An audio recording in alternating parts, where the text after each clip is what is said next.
সৃষ্টির শুরু থেকে যে সত্তাটি মানুষের সবচেয়ে বড় শত্রু হিসেবে শপথ নিয়েছিল, যে অহংকার করে মহান আল্লাহর সামনে দাঁড়িয়ে বলেছিল সে বনি আদমকে পথভ্রষ্ট করেই ছাড়বে, সেই ইবলিস বা শয়তানের শেষ পরিণতি কি হবে? কল্পনা করুন সেই ভয়ঙ্কর দিনের কথা। হাসরের ময়দানে মহাবিচার শেষ হয়ে গেছে। যাদের অন্তরে বিন্দু পরিমাণ ঈমান ছিল এবং যাদের প্রতি আল্লাহ রহমত করেছেন, তারা জান্নাতে প্রবেশ করে চিরস্থায়ী সুখের ঠিকানা লাভ করেছে। অন্যদিকে যারা দুনিয়াতে অহংকার করেছিল, আল্লাহর নাফরমানি করেছিল এবং শয়তানের দেখানো পথে চলেছিল, তাদেরকে অনন্তকালের জন্য জাহান্নামের অতল গহ্বরে নিক্ষেপ করা হয়েছে। চারদিকে শুধু আগুন, ধোঁয়া, পুজ আর ফুটন্ত পানি। গগনবিদালী আর্তনাদে ভারী হয়ে আছে জাহান্নামের আকাশ। পালানোর কোনো পথ নেই, মৃত্যুর কোনো সুযোগ নেই। ঠিক সেই সীমাহীন হতাশা আর যন্ত্রণার মুহূর্তে জাহান্নামীদের সামনে ঘটবে এক অভূতপূর্ব ও নাটকীয় ঘটনা। এমন এক ঘটনা যা তাদের যন্ত্রণাকে আগুনের চেয়েও বহুগুণ বাড়িয়ে দেবে। জাহান্নামের সেই অসহনীয় আযাবের মধ্যে মানুষ যখন দিগ্ভ্রান্ত হয়ে পড়বে, তখন তারা ক্ষোভে আর অনুশোচনায় ফেটে পড়বে। তারা একে অপরকে দোষ দিতে থাকবে। অনুসারীরা তাদের নেতাদের দোষ দেবে, সাধারণ মানুষ তাদের পথভ্রষ্টকারী বন্ধুদের অভিশাপ দেবে। কিন্তু সবার রাগ গিয়ে পড়বে একজনের ওপর। তারা হন্মে হয়ে খুঁজবে সেই সত্তাকে যার প্ররোচনায় পড়ে আজ তাদের এই ভয়ঙ্কর পরিণতি। তারা চিৎকার করে বলতে থাকবে, কোথায় সেই ইবলিস, কোথায় সেই শয়তান যে আমাদের দুনিয়াতে মিথ্যা স্বপ্ন দেখিয়েছিল? আজ তাকে আমাদের সামনে আনা হোক, আমরা তাকে আমাদের পায়ের নিচে পিষে ফেলব।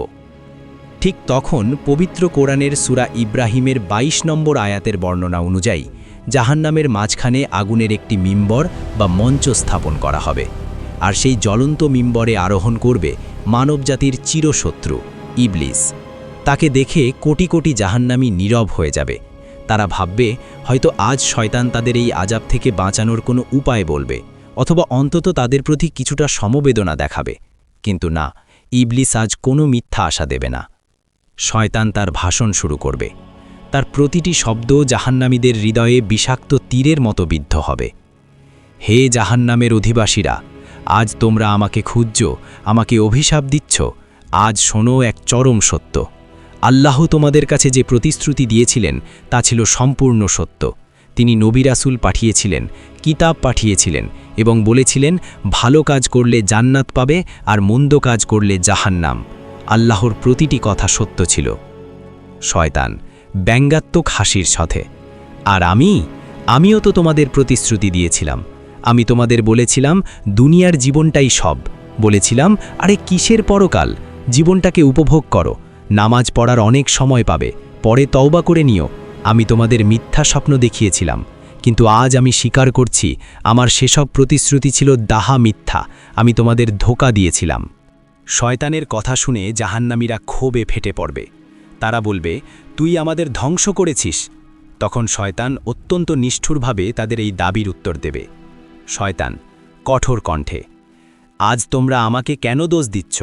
আমার কি কোনো আধিপত্য বা ক্ষমতা ছিল তোমাদের উপর? আমি কি তোমাদের হাত পা বেঁধে জোর করে গুনাহ করিয়েছিলাম? আমি কি তোমাদের মসজিদ থেকে টেনে বের করে এনেছিলাম? না, আমার কোনো ক্ষমতাই ছিল না। আমি শুধু তোমাদের দূর থেকে দেখেছিলাম। আমি শুধু তোমাদের মনের ভেতর কুপ্রবৃত্তি উস্কে দিয়েছিলাম, আর তোমরাই তো সানন্দে আমার ডাকে সাড়া দিয়েছিলে। তোমরা নিজেরাই নিজেদের ধ্বংস করেছ। সুতরাং আজ আমাকে তিরস্কার করো না, বরং নিজেদের আত্মাকেই তিরস্কার করো। শয়তান, আজ আমি তোমাদের কোনো সাহায্য করতে পারবো না, আর তোমরাও আজ আমার কোনো উপকারে আসবে না।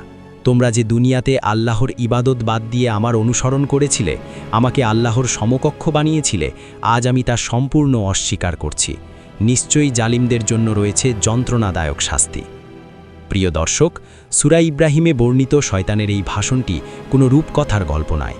এটি আমাদের ভবিষ্যতের একটি নিখুঁত চিত্র, যা মহান আল্লাহ তাআলা আগেই আমাদের জানিয়ে দিয়েছেন, যাতে আমরা সতর্ক হতে পারি। শয়তান আজ আমাদের কানে ফিসফিস করে বলছে, কাল থেকে নামাজ পড়ব, এই একটা গুনাহ করলে কি আর হবে? কিন্তু কিয়ামতের দিন সেই শয়তানই সবার সামনে আমাদের অস্বীকার করবে। সে আমাদের ধোঁকা দিয়ে চিরস্থায়ী আগুনের দিকে টেনে নিয়ে যাচ্ছে। তাই সময় থাকতে আসুন আমরা ফিরে আসি, আল্লাহর দেওয়া সত্য প্রতিশ্রুতির ওপর বিশ্বাস স্থাপন করি। শয়তানের এই চূড়ান্ত বিশ্বাসঘাতকতার শিকার যেন আমাদের না হতে হয়। দুনিয়ার এই ক্ষণস্থায়ী মোহে পড়ে অনন্তকালের জান্নাত যেন আমরা হারিয়ে না ফেলি। ধোঁকা থেকে আশ্রয় চাই। আল্লাহ আমাদের সবাইকে খাঁটি ঈমানদার হিসেবে কবুল করুন এবং জাহান্নামের ভয়াবহ আযাব থেকে রক্ষা করুন। আমিন। আজকের এই ভিডিওটি যদি আপনার হৃদয়ে সামান্যতম চিন্তার খোরাক যোগায়, তাহলে আপনার আপনজনদের সাথে এটি শেয়ার করে তাদেরও সতর্ক করুন। চ্যানেলটি সাবস্ক্রাইব করে দ্বীনি প্রচারের সাথেই থাকুন। আসসালামু আলাইকুম ওয়া রাহমাতুল্লাহ।